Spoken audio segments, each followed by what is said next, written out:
Hi everyone, I'm John, your host for today on Route to Scale, a short podcast featuring the founders and operators building the future of e commerce, fulfillment, and modern delivery. In this segment, we're going to be focusing on Africa, and today I'm very honored to have Saudi, founder and CEO of Reliable Carriers, on this call. Reliable Carriers is South Africa's logistics partner for brands, agencies, and businesses that need more than standard delivery. They specialize in time sensitive movement for launches, activations, PR drops, and business critical deliveries, where speed, presentation, and precision matters.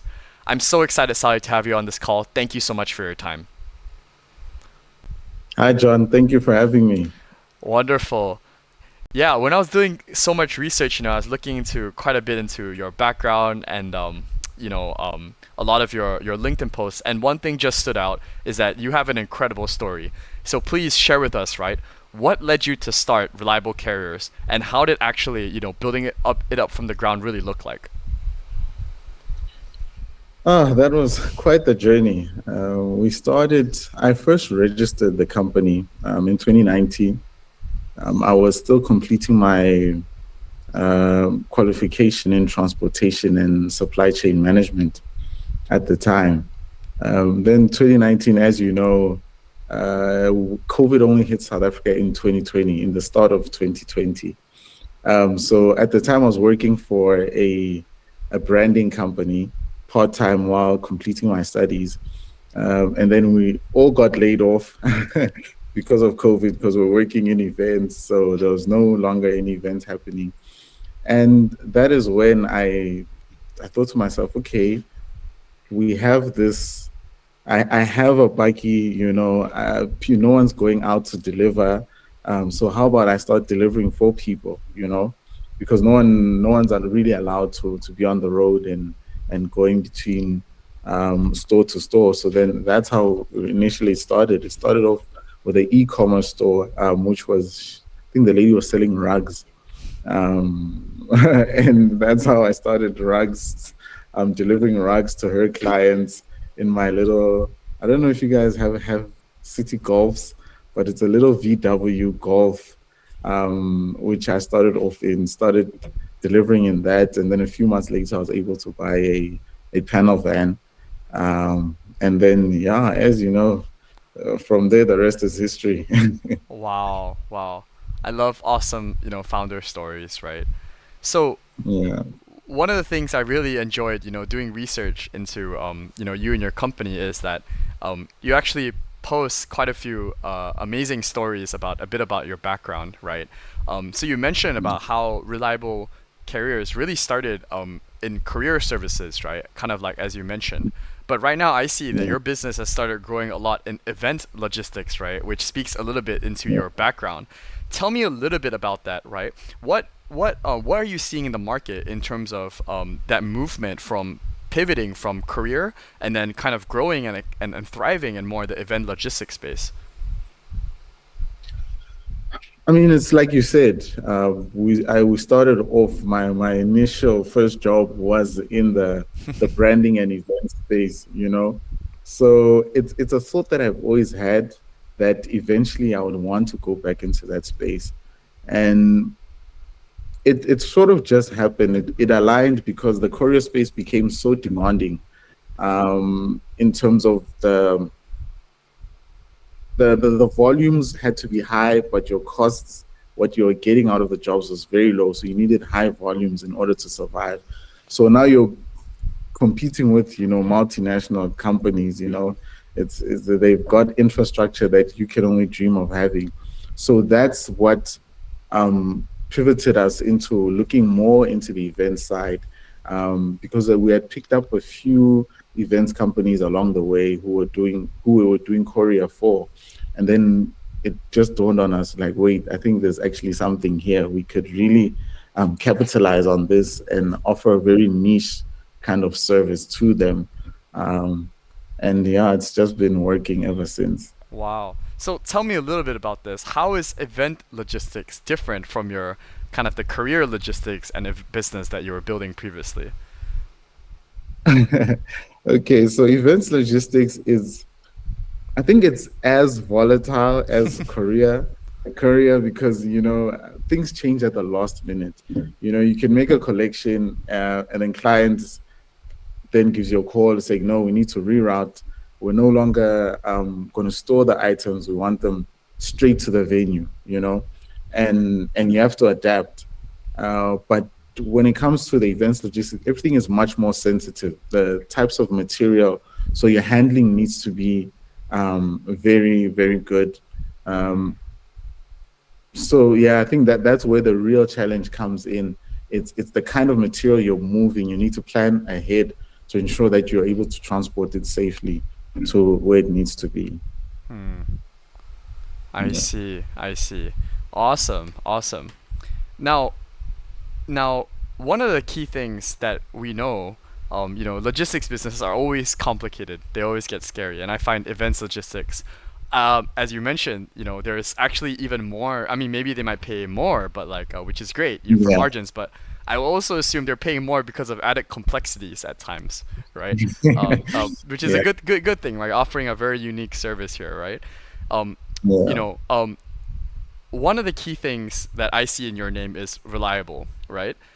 Reliable in logistics is something super important, as we know. Customers always want things faster or really, really on time, right? I think, as you know, right? Yeah. That's so much Yeah. to do. That there's so much kind of we can't control, or we try to always control as our best, right? How do Yeah. you ensure that reliable part of your name for your event logistics specifically? That is quite the name to live up to. Um, but it really comes down to good planning. That has always been at the forefront of our operations.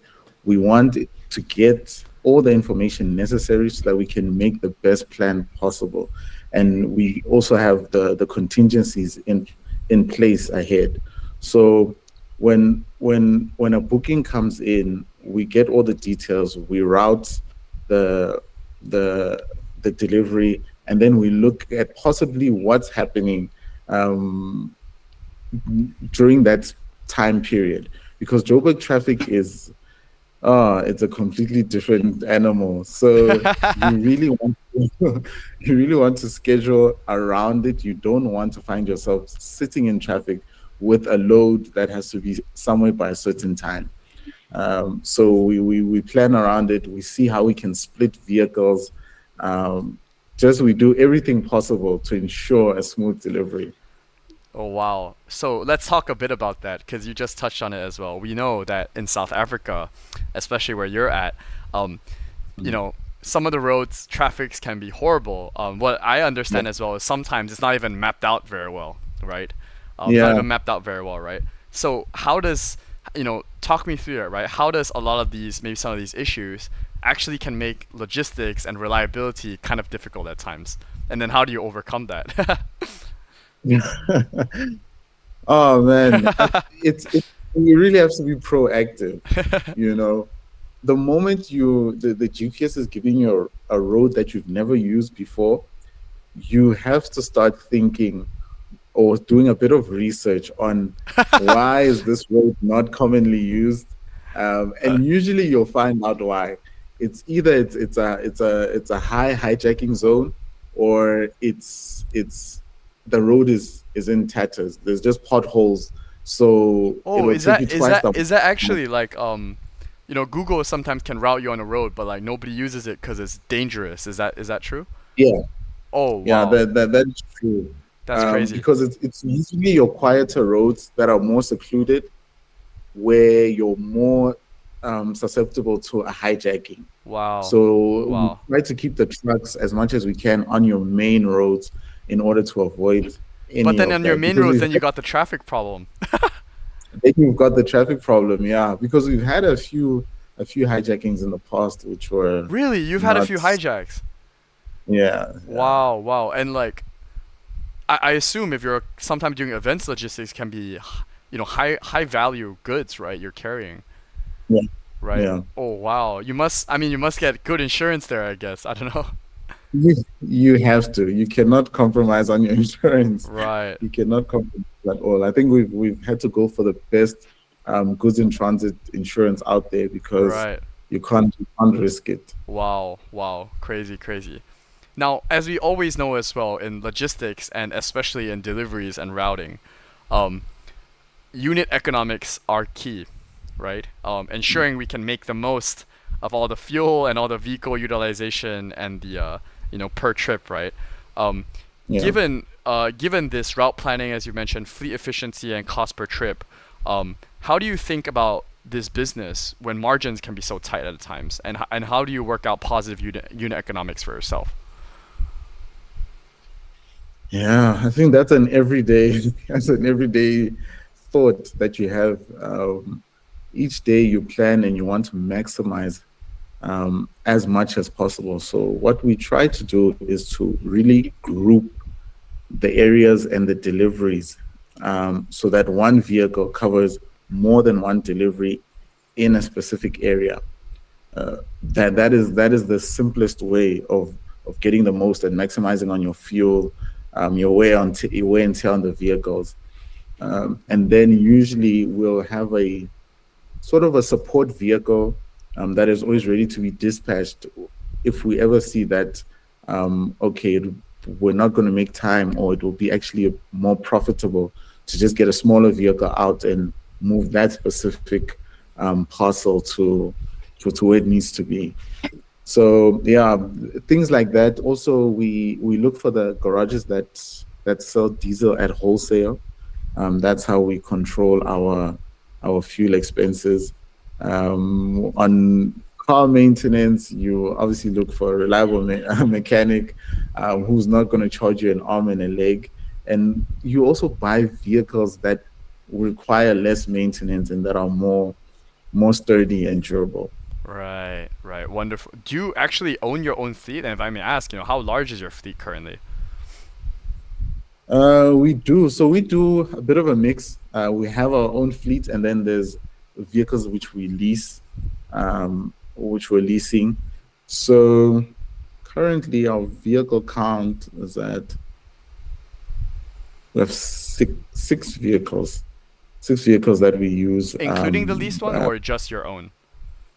including the leased ones. Okay, So the okay, leased ones, there's only two that are leased from that fleet. Yeah. okay. Now, and these are, I assume, because you're doing more event stuff, they have to be pretty big trucks, right? I would assume like bigger Yeah. trucks, Yeah. right? They're not like Yeah. your motorcycle kind of delivery, more trucks. I don't know. No, no. Actually, when we pivoted to events logistics, we actually got rid of the motorcycles that we had for the courier business, in order to have a fleet that's more suitable to the market. Wow, wow. And is it like what type of trucks do you have? Like a van or like a truck? Yeah. So we have vans which are like 1 ton, Okay. which have a towing capacity of about 2 tons. So you can do about roughly 3 tons. And then Okay. we have the trucks there, they start at 3.5 ton Okay. trucks. Okay. We have a flatbed and an enclosed one as well. Right. So depending on the need, we can use either or. Right. And how many, like, I guess how many deliveries, say, do you typically make, like, say, in a day that you're routing towards? That you mentioned you want to maximize your deliveries, right? Yeah, at the moment we're averaging probably a delivery a day. Okay. Okay. But yeah, it But does there might not be multiple always. stops, right? Or just single stop usually.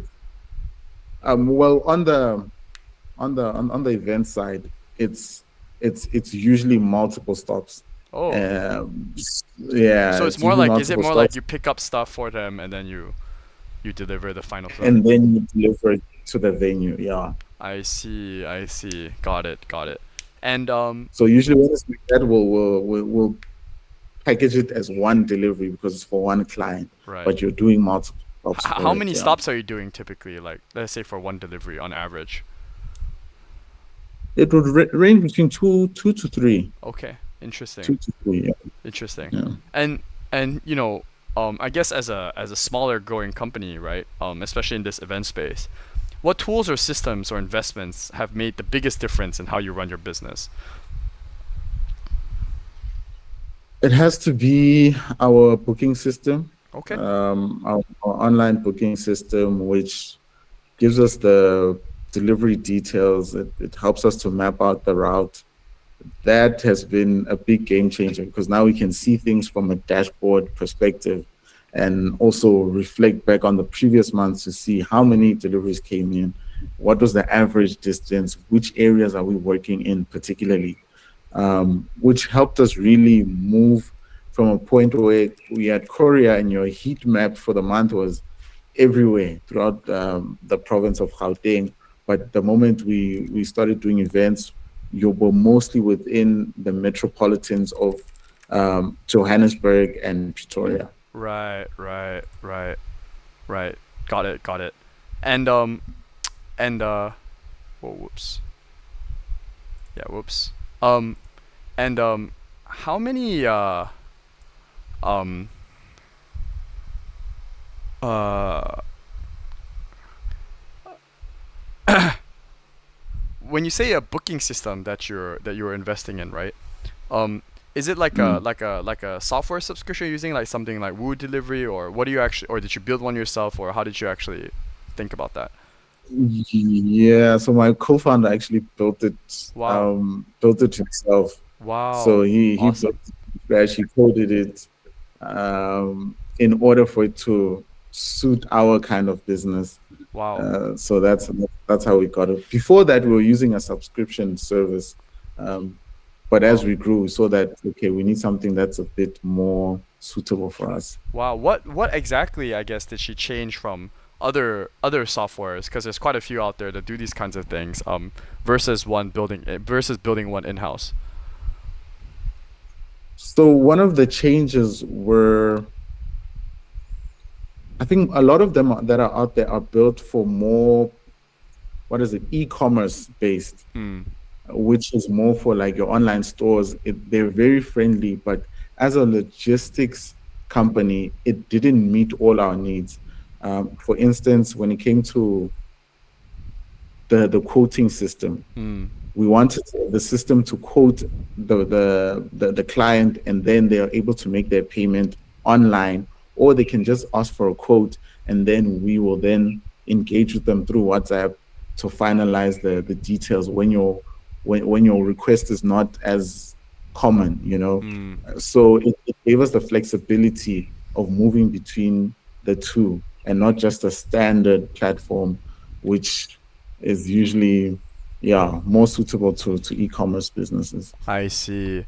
Talk to me a bit about Yeah. the routing you mentioned. Cause so did you build your own routing algorithm in house, or how did that work?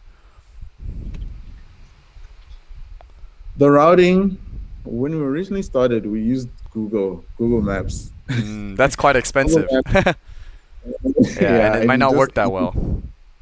yeah, and you just edit. But he was able to then create a platform for us where we could pop in all the deliveries, and then it automatically uh, sets the most convenient route for us. Hmm. Um, which helps a lot because I used to sit manually every night before the deliveries go out and structure the deliveries, one address at a time, or you have the collection addresses and the delivery addresses, which it would take an hour to 2 hours on a really busy day. So Right. yeah. So does it help you to structure like which delivery goes first, second, third, and that kind of stuff?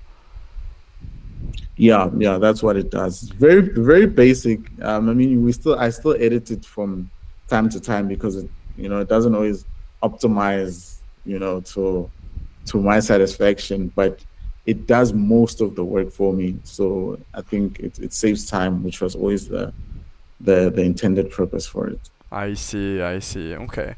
Wonderful, wonderful. Now, I'd like to dive into some other very interesting questions. We're kind of actually already almost wrapping up here. Just ask you questions, right? That I just found so interesting about your profile. Um, you Yeah. actually mentioned in some of your posts that you seem to also talk about your faith at times. You know, tell me a bit about that. How has your faith actually played a part in your business? It's been so pivotal for me.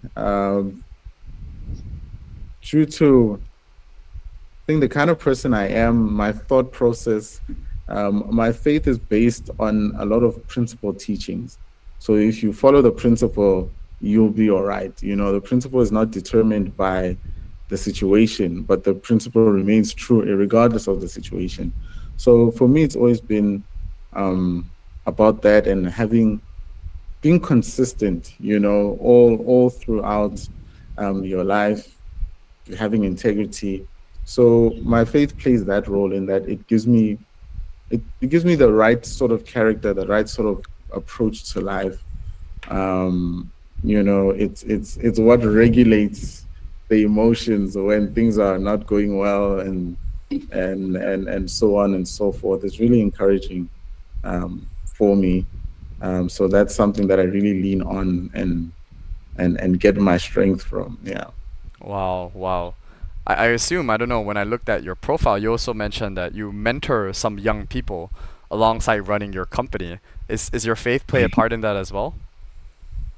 It does because the guys that I mentor are Mm. a group of teenagers from a local church. Wow. So I volunteer at the church, and that's how I met the guys. So from having small groups and interactions with the guys, it's particularly young boys. We live in a world currently that really doesn't cater a lot for the young boy as much as it used to. So I think it's my way of helping them, just giving them a bit of insight, a bit of advice, helping them where I can. I think one of them, yeah, we just employed one of them last month Wow. to Congratulations. How yeah, large is your company now in terms of people?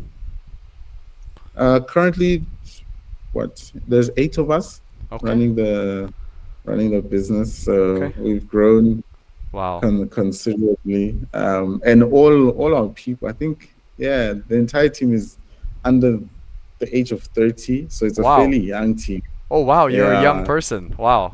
Wow, wow, wow, Yeah, wow. Awesome it's stuff. a really young team, so very energetic. And Wow. yeah. Wow. That's awesome. That's awesome. So, as we all know, logistics companies are always challenging, right? If you have one thing that you could say that would be your biggest operational challenge right now, that would completely change your business if you're able to overcome this challenge, right? What would it be and why? Currently, I would say it will probably be capacity. Hmm. If we're able to increase maybe a couple of more vehicles, Hmm. it would go a long way in a sense that on average you're able to handle the demand, but Hmm. it's always on those weekends or those days when all the marketing agencies decide to have an activation, Right. and we're like, there's only so many of us, we can only do so much. So I think if we were able to increase capacity by like 2 vehicles, that would go a long way. How often does that happen? In terms of you being at overcapacity and you're actually leaving money on the table. You're losing revenue because you can't service all your customers. I'll be honest, because we just recently expanded the team, got in another truck, Right. which has helped significantly. So we haven't, in recent days, we haven't experienced that issue, but you can tell that it is coming down the line because we're getting more referrals, we're growing, more people know about us. So now it's a problem that I foresee coming, Right. you know. So So yeah, so what's the operational challenge here? Because since you're growing, you got some cash flow as well. Like, why not yeah. just get financing for another vehicle or whatnot? So due to the fact that we're not contracted to any of our clients, Hmm. your income projections are volatile. So you do Ah. not want to commit to additional repayments on vehicles when you're not sure if is this going to be the level of income throughout the year, or is it through certain seasons, you Hmm. know. Hmm. So that is always at the back of your mind when you think of expanding. That's why we've gone the route of rather we lease the vehicles, but leasing also has its con because if a client calls me right now and they're like they need us to dispatch now and I don't have capacity to lease a vehicle takes a few hours for you to sort out the paperwork and then go and collect the vehicle depending on where it is in Johannesburg. Right. So issue, yeah. Wow. Okay. It's great sharing. Now, what does the next stage of growth look like for reliable carriers then? Yeah, the next stage, the next stage, we're really looking to grow outside of Johannesburg. Okay. We, yeah, we have a number of clients that we've serviced in Durban, and we have good relationships in Durban. So we're looking if we can then move the service to Durban and see that if we can start servicing the agencies in and around that area. So the next point would be to set up shop in Durban, KwaZulu Natal. Wow. Wow. So new area of servicing. You know. Yeah. Wow. Wow. Well, time flies when you're having fun. I'm actually already on my last question. You know, um, which is I love this question, which is if you have to give, someone else one piece of advice, right? Someone else who's looking to also be like you, aspiring entrepreneur, wants to build a big, awesome logistics business in Africa, right, from the ground up. What piece of advice would you give them from your experience so far, and why? Yeah. I think the biggest investment you can make into your business is yourself. I think upskilling yourself, learning how to lead, learning how to manage, those those count a lot. You just need to remain teachable. That's the biggest thing that you can do for yourself because from what you know from varsity, what you can read in a book, what you learn when you're in the field, it's all such valuable knowledge. So the biggest thing for me is to continue to be open to learning. Never get to a point where you think, you've got this figured out, because there's always something new.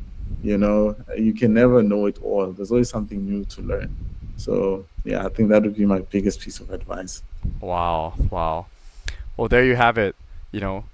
Keep learning. Don't be afraid to keep upskilling yourself. From Saudi, just really awesome wisdom. Thank you so much, Saudi, really for your time. We are at the end of our podcast. Everyone, this is Saudi from Reliable Careers. They're going to do amazing things. Look out for them as they continue to grow in South Africa and beyond. Thank you so much for your time, Yeah. Saudi. Thank you so much, John. Thank you for having